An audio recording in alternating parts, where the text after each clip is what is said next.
আল্লাহ যদি হাসরের ময়দানে বলে, বান্দা এটা আমার দেওয়া জিহ্বা ছিল, কতজন রে ডাকলি বন্ধু। আল্লাহ যদি বলে, বান্দা আমার এই জবানে আমার নামটা কি আমি একবারও শোনার অধিকার ছিল না? আমার এই কপালটায় আজকের সারাদিনে আমি একটা সেজদাও পাওনা ছিলাম না?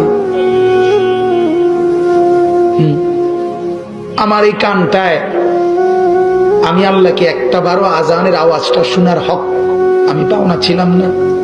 কি বলবি যুবক? হ্যাঁ মুসলমান, কি বলবো? বলো না বাপ, কি বলবো?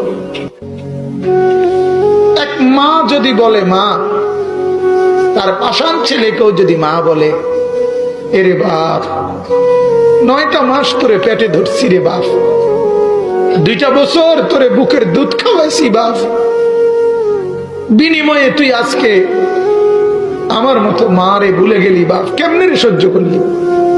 এই কথা বললে যত বড় পাষাণ ছেলেই হোক, সেও তো কিছুক্ষণের জন্য হলো মাথাটা নোয়াই লাগবে।